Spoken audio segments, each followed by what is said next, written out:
Baik pemirsa, Anda masih menyaksikan laporan 8 siang bersama saya Ali Alaindrus. Kita lanjutkan kembali dialog menarik kita. Ya, jadi bagaimana Bang Zainul? Ya, kalau terkait dengan backing-backingan kayaknya ngeri-ngeri sedap kita bahas ya. Iya. Tapi memang kalau dilihat dari perjalanan judi ini, saya pikir bukan hanya ada terkait dengan judi yang siapa membacking, tapi kalau ada dibilang 9 naga, saya pikir ini ada juga naga judinya kan gitu. Tapi memang di balik skenario ini saya meyakini ya pasti ada orang besar di belakangnya. Mungkin waktu dulu tidak terungkap, barang tentu mungkin judinya belum terungkap. Dan sekarang mungkin judinya sudah mati dengan beberapa kasus yang kemarin gitu ya. Kawan-kawan bisa tahu lah itu siapa.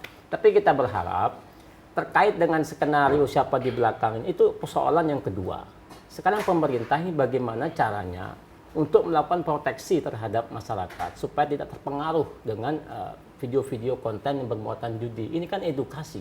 Kalau kita menghentikan di hulu, saya rasa sangat berat sekali ya. Ini harus kerjasama dari semua pihak, karena barang tentu kejahatan ini tidak akan hilang semudah itu. Tapi bagaimana caranya untuk memproteksi di hilirnya? Siapa itu di hilirnya? Itu masyarakat kita. Regulasi harus dibenerin, kemudian edukasi, pemahaman harus dilakukan setiap saat. Masyarakat, anak-anak sekarang, anak-anak SMA sudah bisa untuk mengakses itu, bagaimana cara melakukannya. Kemudian kawan-kawan cyber army harus bergerak bersama-sama untuk melakukan pencegahan di awal. Nah, kalau memang kita lakukan di hulu sangat berat, tapi bagaimana caranya meramu suatu kebijakan dengan kerjasama bersama untuk memproteksi di hilir. Nah, kalau saya ditanya siapa itu dewa judinya atau siapa itu backing judinya, saya pikir itu pasti ada. Saya masih nunggu siapa dewa judinya. Kalau dia berani keluar, berarti itu asalnya jadi persoalan hukum yang kita tindak gitu ya.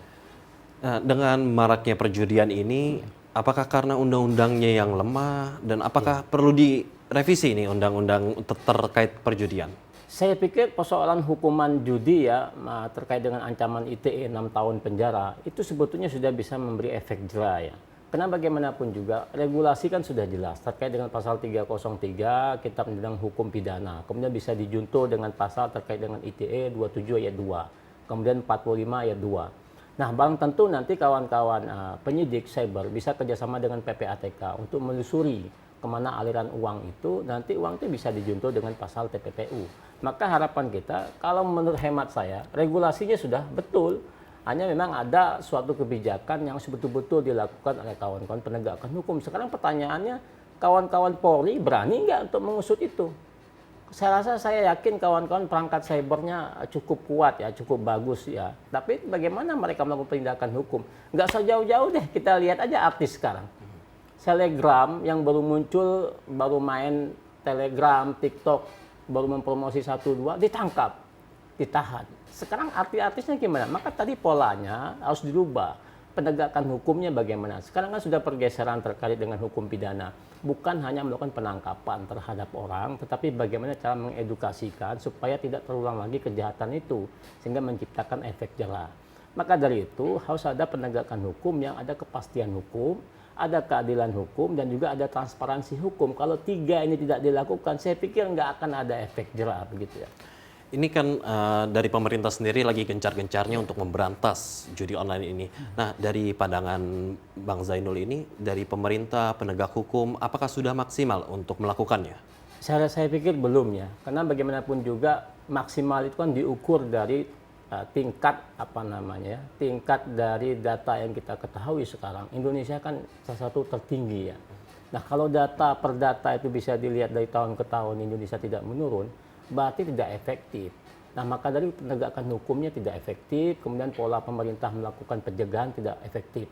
Nggak usah jauh-jauh deh, kita lihat baru aja Pak Menteri Kominfo menyampaikan bahwa para public figure akan dikasih suatu gelar atau apalah tugas baru yang terkait dengan duta anti judi online.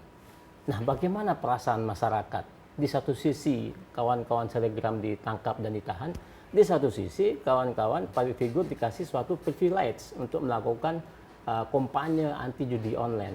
Nah, menurut hemat kami, apa yang menjadi wacana yang ada di pemikiran Pak Menteri itu tidak tepat.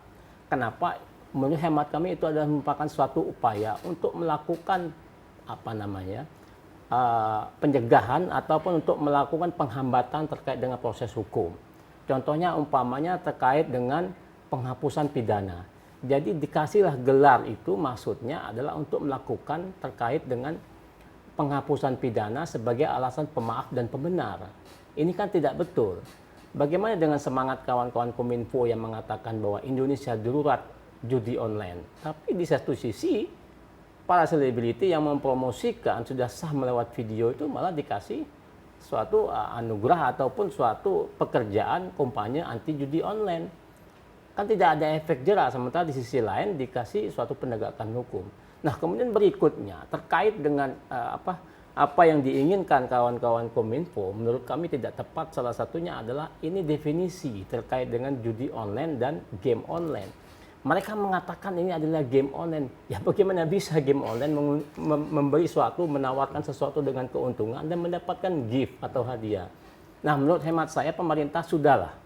Artinya sudahlah berhenti membuat suatu wacana yang semua orang dikasih duta-duta. Yang saya tahu tuh hanya ada duta Selo and Seven di Indonesia ini. Tapi kalau duta-duta yang lain, saya nggak tahu. Jangan sampai nanti ada muncul duta video porno, kan banyak. Kita tahu public figure banyak kan yang berselewaran, yang menggunakan hal-hal yang tidak pantas. Nah, bagaimana kalau mereka itu dikasih dengan duta duta video yang nggak betul-betul begitu. Nah, maka dari itu sebetulnya sudahlah pemerintah sekarang bagaimana Pak Menteri khususnya Kominfo untuk serius mendukung dan mendorong aparat penegak hukum untuk melakukan penegakan hukum yang transparan, yang adil dan juga berdasarkan kepentingan masyarakat itu ya. Terkait duta judi online ini kan Bang Zainul udah ke Kominfo juga kemarin ya. Itu bagaimana jawaban dari Kominfo itu, Bang? Iya, kita ke Kominfo, kita menyampaikan surat secara resmi pada tanggal 6 itu, pada intinya kita keberatan terkait dengan upaya ataupun yang akan dilakukan rencana terkait dengan memberi penghargaan ataupun tugas baru terhadap Wulan Guritno dan kawan-kawan untuk menjadi duta anti judi online. Nah, kita sudah sampaikan, kalaupun itu berani ya dilakukan oleh kawan-kawan Kominfo, maka kami dari Asosiasi Lawyer siap untuk melakukan memperkarakan penetapan terkait dengan status duta anti judi online itu. Dan tentu kita akan mensengketakannya ke PT UN atau kita melakukan sengketa ke pengadilan negeri terkait dengan perbuatan melawan hukum. Nah, kalau memang itu dilakukan, saya rasa ini akan memperpanjang persoalan, apalagi sekarang kita menghadapi pemilu untuk menjaga terkait dengan dinamika yang tidak begitu urgent. Menurut saya sudahlah, jangan melakukan itu, bagaimana kita konsentrasi untuk menjaga proses ini, penegakan hukum tetap berjalan, siapa yang salah maka itu harus diproses, begitu ya. Iya, terakhir ini Pak Zainul, closing statement, ini apa yang harus dilakukan oleh kementerian dan lembaga terkait ini untuk memberantas habis ini judi online? Saya pikir pertama harus ada penegakan hukum yang pasti atau penegakan hukum yang memenuhi rasa keadilan masyarakat, harus ada kepastian hukum dan transparan. Kemudian kedua, penegakan hukum yang sama di hadapan hukum, siapapun orang itu, namun tetap mengedepankan azas praduga tidak bersalah. Kemudian yang berikutnya terkait dengan regulasi kebijakan, maka kawan-kawan Kominfo kita berharap membuat suatu rangkaian proses terkait dengan kebijakan bagaimana caranya untuk mengedukasi kawan-kawan selebriti untuk menyampaikan pemahaman-pemahaman tentang mana yang boleh dan mana yang tidak boleh terkait dengan bermedia sosial, dalam hal ini literasi digital. Kemudian berikutnya adalah barang tentu ini adalah dari kawan-kawan asosiasi, kawan-kawan masyarakat, elemen masyarakat bersama-sama pemerintah untuk melakukan kegiatan terkait dengan pencegahan terkait dengan judi ini. Bukan hanya judi online, tapi judi-judi yang lain. Maka kami sebagai ALMI, Asosiasi Lawyer Muslim Indonesia, memiliki kepentingan hukum untuk melakukan itu. Di samping ini perintah agama, bagaimana disebutkan dalam Quran Surat Al-Ma'idah ayat 90 dan 1, judi itu adalah salah satu perbuatan setan. Maka dari itu penting kami untuk melakukan pengawalan itu dan juga untuk melakukan pengawalan penegakan hukum. Saya pikir begitu ya. Baik, terima kasih Bang Zainul untuk ya. diskusi kita pada siang hari ini. Terima kasih Mas Ali. Ya baik pemirsa, usai jeda kita akan lanjutkan kembali dengan informasi lainnya. Untuk itu tetaplah bersama kami dalam Laporan 8 Siang.